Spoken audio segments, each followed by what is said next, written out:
Hello everyone, আসসালামু আলাইকুম। কেমন আছেন সবাই? সবাইকে আমার আরও একটি নতুন ভিডিও দেখার জন্য আমন্ত্রণ জানাচ্ছি। তো এই ভিডিওটি বেশ কয়েকদিন আগের। আমি সকাল সকাল বেরিয়ে পড়লাম। এই হচ্ছে আমার শ্বশুরবাড়ি। শ্বশুরবাড়ি চলে এসেছি, কেননা আমার শ্বশুরবাড়িতে অনেক দিন থেকে যাওয়া হয়নি। তো আমি রেডি হয়ে চলে আসলাম।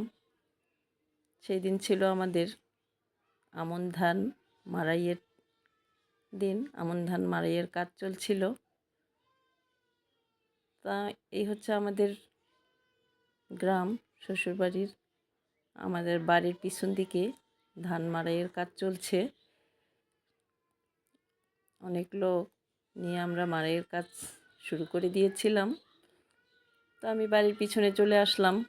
এসেই তাদের সাথে গল্প করছিলাম এবং একটু বসে বসে ভিডিও করছিলাম।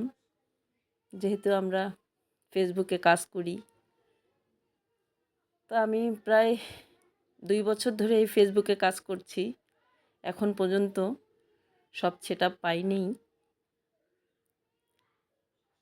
সেটআপ পেয়েও আমি পাইনি, কেননা প্রথমের দিকে বলতে কি, আমি প্রায় 1.5 বছর ধরেই ভিডিওগুলোতে মিউজিক অ্যাড করেছিলাম। আমি বুঝতেই পারিনি যে মিউজিক অ্যাড করা যাবে না। তা যখন জানতে পারলাম, তখন থেকে আমি আর মিউজিক দেই না।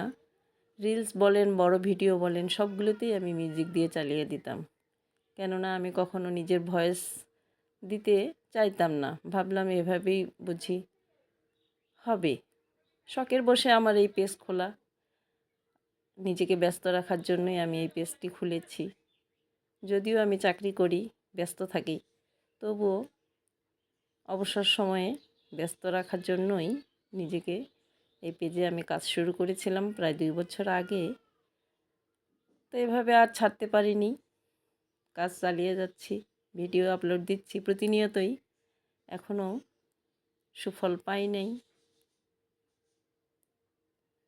তো আমার পেজ ধীরে ধীরে গ্রো করছে। ইদানিং আমি আর মিউজিক দিচ্ছি না, নিজের ভয়েস দিয়েই ভিডিও আপলোড করছি। তো আমাদের ধান মাড়াইয়ের কাজ চলছে। ধান মাড়াইয়ের প্রায় শেষের দিকে এভাবে কুলা দিয়ে কৃষকেরা ধানগুলো আমাদের ক্লিন করে দিচ্ছিল। আপনারা কারা কারা এভাবে ধান ক্লিন করেন এই ভিডিওতে আমি যা দেখাচ্ছি? আমি অনেক দিন পর এই দৃশ্যটি দেখলাম, তাই ভিডিও করলাম যে আপনাদের সাথে একটু শেয়ার করি। তা আমাদের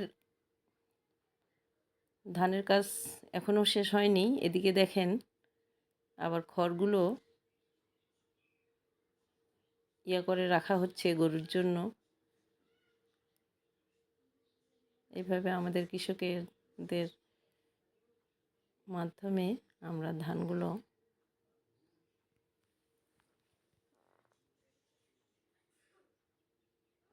মাড়াই করে রাখছিলাম। তো আমার পেজের দিকে আবার ফিরে যাই। এই পেজটি আমি শখের বশেই যেহেতু খুলেছি, কিন্তু এখন আর ছাড়তে পারছি না, তাই নিজের ভয়েস দিয়ে ভিডিও দিচ্ছি। আজকে এ পর্যন্তই। সবাই ভালো থাকবেন, সুস্থ